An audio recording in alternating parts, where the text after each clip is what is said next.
y'all. Welcome back. I hope you're all doing well. It's good to see you again. Today, I was going to share my top 5 Oracle decks for 2024. And these are just the ones that I used the most in 2024, not necessarily ones that I got in 2024. And then there's one extra. So technically 6, but the extra one I got just a couple weeks ago. So it's at the end of the year. I would have used it more, I'm sure, in the beginning of the year because I absolutely love it. So let's get started on this. First, let's talk about the one that I received just a couple weeks ago, the Mystical Healing Oracle by Ina Segal and illustrated by Jake Baddley. It says intuitive guidance to transform your soul. And I am obsessed with the artwork on this deck. It is gorgeous. So here are the backs. And it is edged in blue foil, which is pretty. And then look at these. I love this artwork. I've used it a bit, trying to get the glare off of it for you. And I just stare at these images and get so much from them. I love the colors, the style, just the way that they're put together. It just really draws you in. And look at this one, relinquish control. And there's a rope holding somebody down, and she's going to cut it with her scissors. That's amazing. It's absolutely gorgeous. I'm not sure how many are in this deck, how many cards. 36 cards with the guidebook. I just love how the blue pops out. Absolutely obsessed with this artwork. It's gorgeous. I like this. It's a no. That's great. It's a no. I think it's a yes too, but it's a no. Explore your ancestry. I like this one too. Examine your integrity. And it's got the puppet. So are you under control of a puppet master puppeteer, or are you the puppeteer putting your thoughts and beliefs onto other people? So yeah, I love this. And then it's got this guidebook here. So it has a color picture of it. It's a yes. It has a little phrase, it's time for you to say yes to life. It is challenging to discern what is healthy to welcome into your life and what is not. Are you resisting or sabotaging a great opportunity by procrastinating? Whatever you are focusing on right now, the universal divine forces are working on expanding your possibilities. And then it gives you an action to do also. This one's close your eyes, take some deep breaths in and out, place your hands on your heart and ask, what do I need to say yes? And it goes on. So every card has that. It's a good little book. I like it. So this was the Mystical Healing Oracle. And like I said, I only got a couple weeks ago, so it couldn't be on the complete top 5 list of decks. And also these decks are not in an order of preference. They're just what I got, what order I grabbed them in. So one of the other ones is the Wild Unknown Archetypes. I have the full size and the tin, which I love. If you haven't seen the tin, it even has the full book inside. So it's good for carrying with you or quick readings. And this one, so I am not into Kim Krans. That's who created this, was Kim Krans. And I'm really not into the Wild Unknown tarot. It was not my vibe. But then I had a friend who had gotten this deck and I fell in love with it. It is a little hard to shuffle because, you know, it's round, which also helps if you have the tin. But the imagery on this, again, is amazing and it sucks you in. And they are archetypes of different people and types.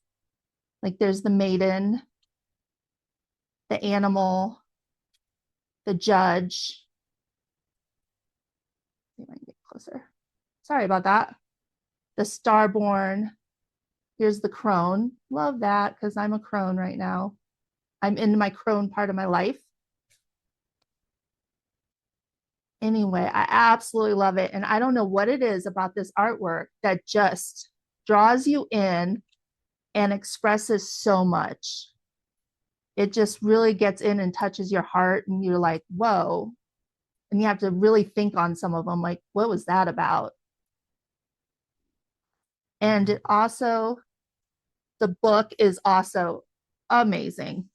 This is the full-size book, obviously.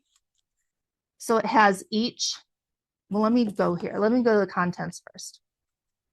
So the archetypes are in different categories. We have the selves, the places, the tools, and the initiations. So they're divided that way. And then each card, it has a picture of the card. This is the queen, and it has like kind of a keyword thing, the empress, the mother queen, the sovereign. Then she talks about the queen. And then down here is when light, the embodiment of grace, courage, resolve, and stillness. And when dark, vain, wrathful, self-righteous, demanding. And she also, on each card, gives a little thing to go deeper. It could be a piece of artwork, a book, a song, for you to also approach to get an idea of this archetype.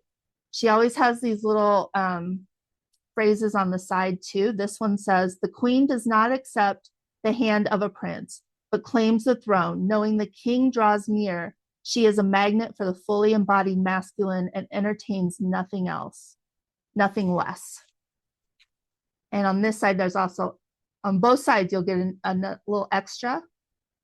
This one says, read Cleopatra's monologue in Shakespeare's Antony and Cleopatra, Act 5, Scene 1. Then read about Inanna, Tara, and Hera, other goddesses. But every card has that in the book. So it's a lot. You could go really deep with it, sit with it. I like to take the cards and set them up so I can look at them. So as I still process through, because sometimes it takes a while to process through what's in this deck. But that was the Archetypes, Wild Unknown Archetypes Guidebook by Kim Krans. Then what else do I have? Oh, I know what else I wanted to say. What I'm not going to show today, but I've used these all year, are the Seasons of the Witch. I don't have them all yet. These are the ones I have, and I know they've been all over. People have seen them, but I absolutely love these. I go with the seasons on them. I love the cards, the artwork, the guidebooks. They are my favorite, and I've used these all throughout the year too. Another Oracle deck I've used this year is Oracle of the Seven Energies by Colette Baron-Reid. And this is a 49 card deck. It's illustrated by Jena DellaGrottaglia. Sorry about that. I like this deck. It works really well. Here are the backs. It works really well as a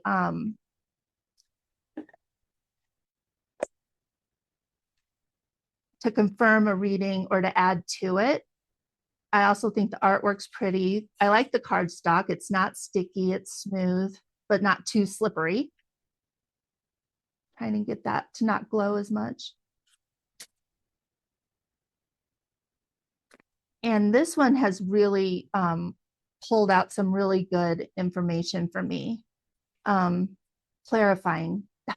clarifying other decks is what I use this a lot for. And it's really good that way. There's a tall tale with Pinocchio. Wonder what that was. Anyway, I think I love looking at the artwork. I think it's very pretty. And then she also has a book. Colette Baron-Reid does really good on her books. They are always, you always get something more out of it by going to the guidebook with her decks. So on this one, Beautiful Uncaging, gives you key concepts. On this one says the prison of guilt, a need for self-inventory, rigorous honesty, accountability, making amends.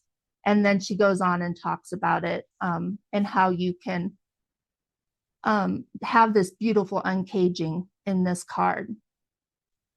So that was the Oracle of the Seven Energies by Colette Baron-Reid. If you haven't tried it, try it as a clarifier too, because it really, really works well. Clarifying. The next one I have is that I've used this year a lot is the Mystical Shaman Oracle. This is in a big box. It's a box in a box again. It's got a good book. This is by Alberto Villoldo, Colette Baron-Reid, and Marcela Lobos. Illustrated by Jena DellaGrottaglia again. Her and Colette Baron-Reid, they work well together. So here are the backs. The Mystical Shaman Oracle. Sorry, there we go. I love the colors on this one too. I'm a big color person on my cards. I do have a black and white deck and some muted ones, but the color really speaks to me. And I just love this. It's very, it is very shaman feeling, earthy feeling.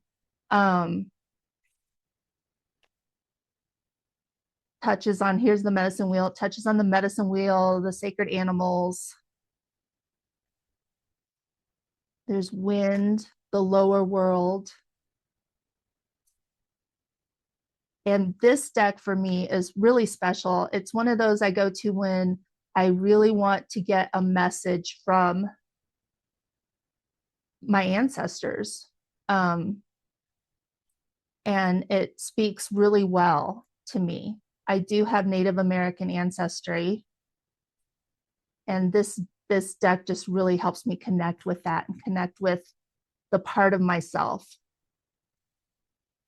that is that ancestry. And then they have a really good book on this one too. Here's the guidebook. And each card, just picture the card. Then they have the essence, which is the main idea in the card. The invitation. I think she explains it better in here. Hold on a sec.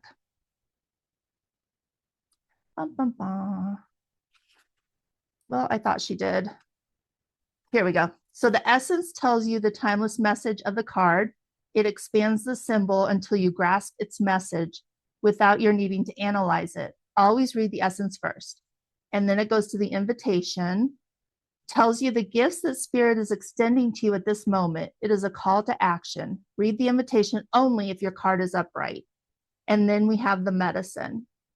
The medicine tells you the aspect or area of your life or relationship that you need to bring into balance and repair. Read the medicine only if your card is reversed. Remember, there are no bad cards, so reversed cards should not be avoided. In fact, you might want to see this as extra help from the unseen world to guide and protect you. So for me, I didn't mix them up. So when I read them, they're all upright. So I tend to read them all, and then I know which one is speaking to me. So that's how I do that. Or if my question or thing I'm looking for is going more towards the reversed, then I just go to the medicine. You get that vibe, that intuitive feeling. So that was the Mystical Shaman Oracle. Let me get it in the box here real quick.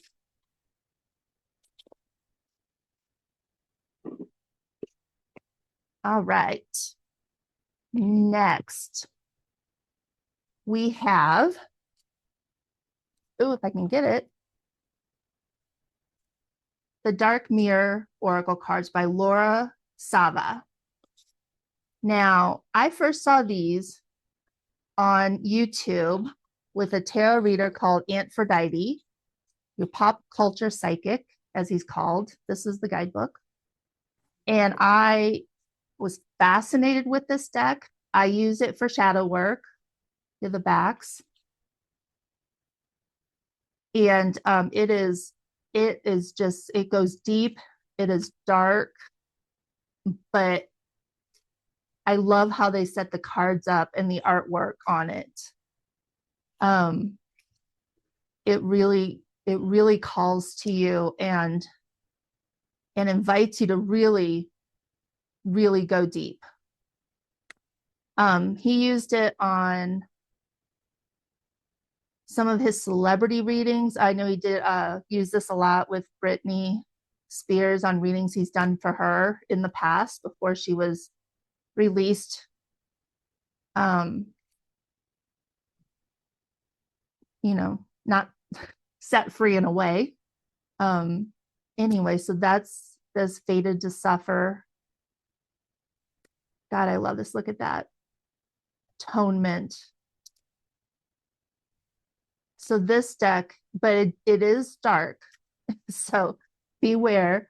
In each card in the guidebook, it'll tell you the moon quarter and the stage. So this one, Peaceful Among Thorns, the moon phase is the first quarter and the stage is acceptance.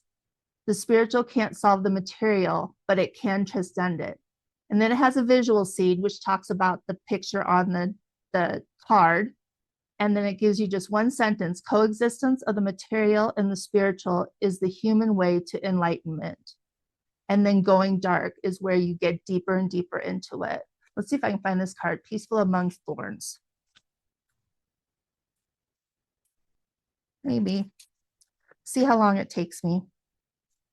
Oh, it didn't take me that long at all. So there's Peaceful Among Thorns. And it's like a Buddhist monk, kind of. And then on the going dark, it says, we talk too much about spiritual stuff, spiritual that, spiritual this. Not that the spiritual side isn't important, especially in an age when everything seems reduced to a materialistic drive.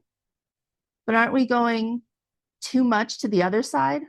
I have a money problem, go spiritual. I have a health problem, go spiritual. I have a love problem. Think of true love and go spiritual. I want to have sex, go spiritual. If we truly able to solve problems like this, what is spiritual would have been sold in grocery stores. Sometimes to solve money problems, you need money. And to solve love problems, you need to F word, because I don't know if I should say it. Strange but true. Getting spiritual is not what solves our problems. It is what gives depth to our solutions. It makes them meaningful. It takes us from the small to the wide, from the river to the ocean. But sometimes we are not ready to make it our center. And therefore, it's perfectly fine if we do not. So it just, I'm telling you, it really, really sucks you in on this deck. So that was the Dark Mirror Oracle. And I like the box too. The box is kind of cool. All right. And then my last one that I used a lot in 2024 is the Moonology Oracle cards. Now, I know she has another Moonology Oracle or deck, and this one's the Oracle. It's by Yasmin Boland and artwork by Rowan. And here's the backs. I use this exactly how you would think I would use this. And I do moon readings. And I don't just do full moon and new moon. Actually, on full moon and new moon, I tend to do other spreads for them. This I will do for the other moons, the waxing moon, the waning moon. And it'll tell you like full moon in Cancer, a personal issue reaches resolution. So they are divided up into full moons, new moons. There's a mutable moon right there. Um, full moon in every sign, new moon. There's third quarter moon. Adjustments are required. And so she puts in the book, um, they're just little 3-card spreads for each moon. So there's a new moon 3-card spread, full moon, waxing moon 4-card spread, waning moon 4-card spread. And then she's got, other basic spreads like the Celtic cross in here. But I do these mainly the waning and waxing moon spreads. Sometimes I will do just a regular 3-card past, present, future with this. But I really get a lot out of those moon spreads. And it helps me to focus on the moon outside of new moon, full moon, which are really my jam. So it helps me to focus on those other stages and see what's happening too. So there it is. That was the Moonology Oracle cards. And it was published by Hay House. There you go. So those were my top 5+1 for 2024 Oracle cards that I've used in this past year. So thank you again for joining me. Please hit subscribe. I'm trying to get, you don't hear this a lot, but I'm trying to get to 100 subscribers. Usually you hear the people that are trying to get to 1 million or whatever. No, I'd like to get to 100. So please hit subscribe and like it. And if you have any questions or want to know anything, just leave a comment down below. Thank you. See you soon. Bye.